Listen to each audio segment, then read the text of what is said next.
रहा हूं बार बार ये बात, आ जाओ दामन मुस्तफा में, आ जाओ एक बार उस बाजार में अपने आप को बेच दो।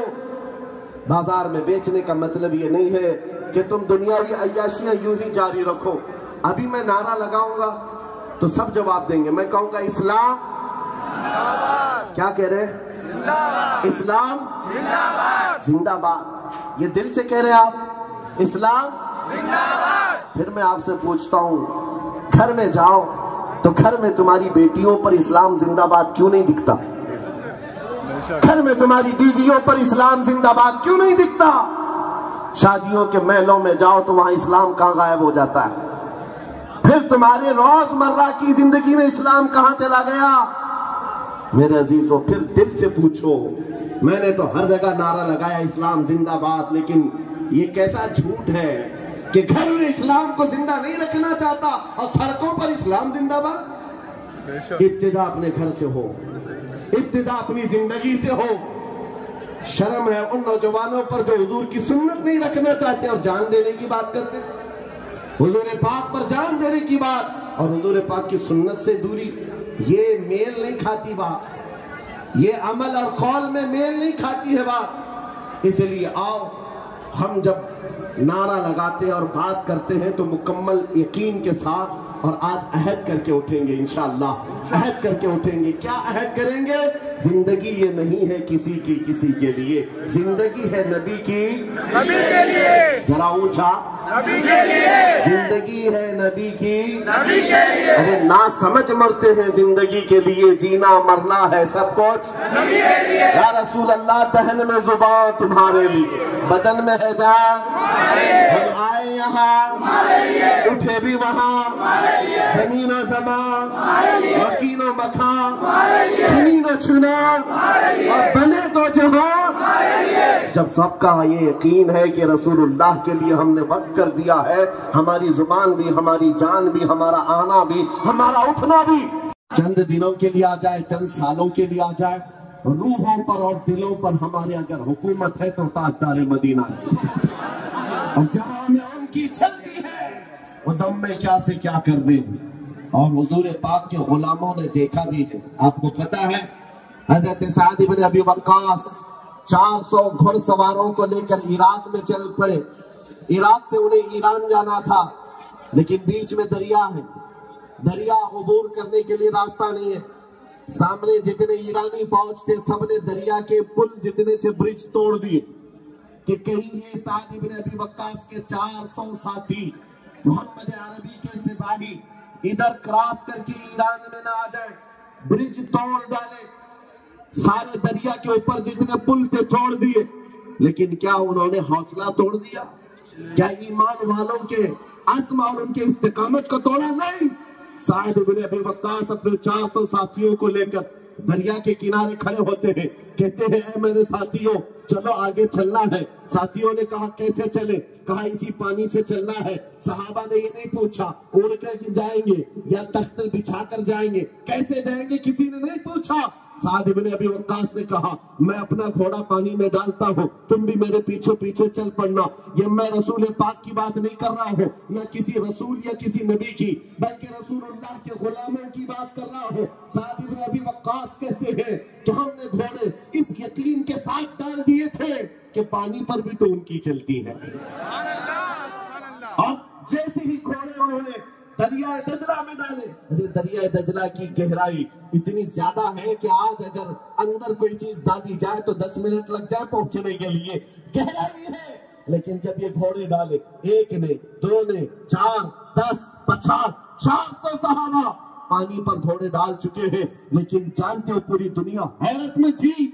घोड़े के टाप में पानी तक नहीं लगा, वो चलते हुए इसी तरह ईरान की सरहदों में आ गए। ये तारीख की मशहूर किताब तारीख तबरी में लिखा हुआ है। ईरान के फौजियों ने फारसी में पुकार कर कहा था देवा आमदन, देवा आमदन, ये तो जिन्नात की जमात आ रही है, ये जिन्नात की जमात आ रही है। अब तक हमने पानी पर चलती हुई जमात कोई नहीं देखी, लेकिन ऐ सुन्नियों, मैं कहता हूँ ये रसूलुल्लाह के वो गुलाम थे जिनका यकीन था कि अगर मोहब्बत मुस्तफा में हम पानी पर घोड़े डाल भी दे अल्लाह रास्ते पैदा करेगा, इसलिए कि जहां में उनकी हवाओं ने रास्ते नहीं रोके, आंधियों ने तूफानों ने रास्ते नहीं रोके। वो सहाबा थे तारिक बिन जियाद, जिनके बारे में तारीख में आज भी मशहूर है, जब ये सबसे पहले दरिया क्रॉस करके आने वाले मुसलमानों ने यूरोप में उतरने वाले, जानते हैं इन्होंने कश्तियां भी जला दी थी। जिन कश्तियों में बैठ करके आए थे कश्तियां जला डाली। क्यों? अपने साथियों से कहा इसलिए हमने जला दिया है कि पीछे जाने का किसी के अंदर ख्याल भी ना आए, या तो फिर मोहब्बत मुस्तफा की शमा रोशन होगी या फिर हमारी कब्र होगी। ये आज़्म और इस्तिक़लाल था, ये हौसले थे। अज़ीज़ान गिरामी वक़ार, हुजूर पाक सल्लल्लाहु अलैहि वसल्लम की मोहब्बत पाक, जिसको इकबाल ने 2 जुमलों में पूरा बयान कर दिया कि मोहम्मद से वफा तूने तो हम तेरे हैं, ये जहां चीज है क्या लौह कलम तेरे हैं। अज़ीज़ान गिरामी, हुजूर पाक की मोहब्बत की लज्जत जिसे मिली है उन्हें अंदाजा है। वो हवाओं के थपेड़ों से नहीं घबराते, मौसम की सख्तियों से नहीं घबराते, जालिमों के जुल्म से नहीं घबराते, और इस तरह शयातीन के शर से वो नहीं घबराते। बात लोग आज नर्वस होकर के कहते हैं हालात क्या हो गए मुसलमानों के, जहां जहां देखो इनको मारा गया, कत्ल किया गया, टुकड़े किए जा रहे हैं। और कुछ लोग तो तालियां बजा बजा करके देख रहे हैं, गज़ा में देखो बच्चों को मारा जा रहा है। ये बेरहम लोग जो तालियां बजा बजा कर देख रहे हैं, उनको ऐसा लग रहा है अभी चंद दिनों के बाद इस्लाम खत्म हो जाएगा। ये बच्चे मारे जा रहे हैं, ये गिन रहे 1000, 2000, 4000, 5000, 10,000 तादाद गिन रहे हो बच्चों के मरने की, और उसके बाद दिल में ये ख्याल करते हो कि चंद दिनों के बाद ये धीरे धीरे खत्म हो जाएगा। जालिमों, तुम्हें पता नहीं हमारी तारीख में करबला भी है, हमारी तारीख में बदर हुनैन भी है, हमारी तारीख में उहद और खैबर भी है, लेकिन तुम्हें ये मालूम होना चाहिए गर्दनों के कट जाने का नाम इस्लाम खत्म नहीं है, इस्लाम जिंदा होता है हर करबला के बाद।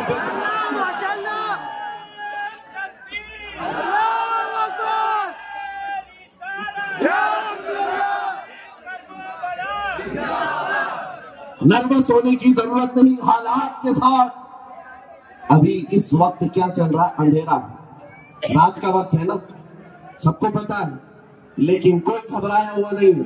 सबको पता है जो मौला रात लाया है वो सुबह भी लाया है, जो रात के अंधेरिया लाया है वो सूरज भी तुलू करेगा।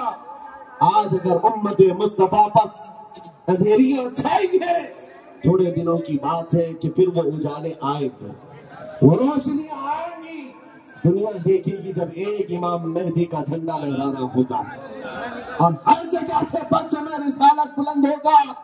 आज किसी को तकलीफ होती है तो होए, लेकिन कल को ये दिन आएगा इंशाअल्लाह हर जुबान कहेगी लब्बैक या रसूल अल्लाह। किसी को दिक्कत है तो वो अपनी दिक्कत का इलाज करे। थोड़ा सा वक्त बचा है, मेरा पैगाम सुन लो। मैंने शुरू में ही कहा बेदाम ही बिक जाइए बाजार नबी में, बेदाम ही बिक जाइए बाजार नबी में। इस शान के सौदे में खसारे नहीं होते। ऐ नौजवानों, खास तौर पर आज पूरी दुनिया तुम्हारे चाल चलन की तरफ देख रही है, तुम्हारे तौर तरीके को गौर से देख रही है। एक बात बताओ, एक बात दिल पर हाथ रख करके पूछता हूं, आप भी अपने ज़मीर को बेदार समझते हो तो मुझे जवाब दो। दुनिया अगर तुम्हें रसूलुल्लाह का गुलाम कहती है तो क्या तुम्हें किसी को एतराज है? किसी को बुरा लगेगा? हुजूर का गुलाम कहने पर आपको किसी को बुरा लगेगा? मैं अपनी बात तो ये कहता हूँ, मैं दुआ ये करता हूँ, मौला गुलाम तो बहुत दूर की बात है, ऐ अल्लाह पूरी दुनिया में मेरी पहचान ऐसी बने कि दुनिया मुझे मदीने का कुत्ता कहा करे। इस बात में भी हमें कोई एतराज नहीं, बल्कि शौक है, हम सआदत समझते हैं। मैं आपसे पूछता हूँ, रसूलुल्लाह का अगर गुलाम कहती है दुनिया तो आपको तकलीफ होगी? नहीं तकलीफ है, खुशी होती है। और अगर खुशी होती है तो मेरे अजीज खुल करके गुलामी क्यों नहीं करते? छुप छुप करके हुजूर की गुलामी नहीं होती। हुजूर से अगर मोहब्बत किया है, खुल करके हुजूर से मोहब्बत दिखाओ और गुलामी में आओ। हुजूर पाक सल्लल्लाहु अलैहि वसल्लम की गुलामी का मतलब ये नहीं है कि रात की अंधेरियां आए तो तुम ताश के पत्तों पर बैठे रहो। हुजूर की गुलामी का मतलब ये नहीं है कि तुम्हारे हाथों में शराब की बोतल हो اور تمہارے گھروں تک نشہ پہنچا کو سپرد کرتا ہے، پھر بڑی سی بڑی طاقتیں اس کی بولی نہیں لگا پاتی۔ آپ کو پتا ہے وقت کی عبقری شخصیت جن کو اللہ نے قلم کی دولت عطا کی، زبان کی دولت عطا کی، علم و ہنر اور فن میں یکتا روزگار، بریلی کے تاجدار امام احمد رضا خان فاضل بریلوی، جن کے نعتیہ کلام کا حال یہ ہے کہ پوری دنیا آج گونج رہی ہے ان اشعار پر۔ ان کے زمانے میں بھی کوئی صاحب آئے تھے اور کہا تھا کہ مولانا آپ اچھی شاعری کرتے ہیں، ہمارے علاقے کے ایک بڑے سیٹھ صاحب ہیں، ان کی شان میں بھی کچھ لکھ دیجیے، ان کی شان میں بھی کچھ لکھ دیجیے۔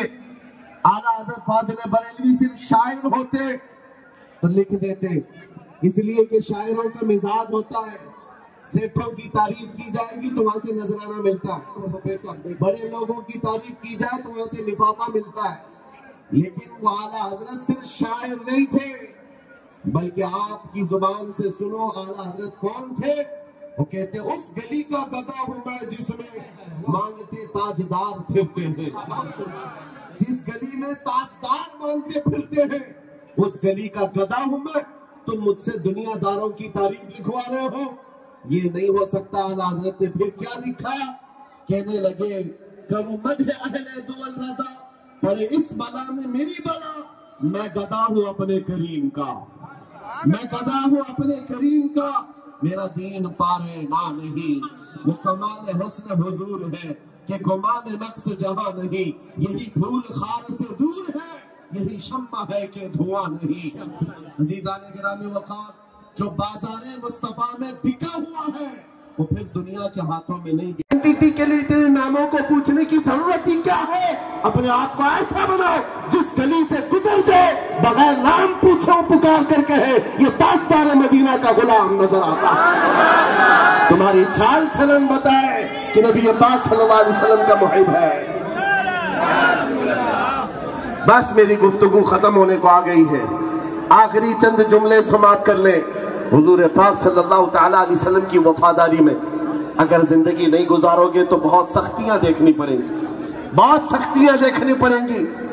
آج جو ذلت اور رسوائیاں ہیں اس کا ایک سبب ہے، قرآن کہتا ہے فَلْيَحْذَرِ الَّذِينَ يُخَالِفُونَ عَنْ أَمْرِهِ أَن تُصِيبَهُمْ فِتْنَةٌ أَوْ يُصِيبَهُمْ عَذَابٌ أَلِيمٌ۔ میرے رسول کے حکم کی مخالفت کرنے سے بچو، ورنہ کیا ہوگا؟ اللہ فرماتا ہے عنقریب تم فتنوں میں مبتلا کیے جاؤ گے یا دردناک عذاب میں گرفتار ہو جاؤ گے۔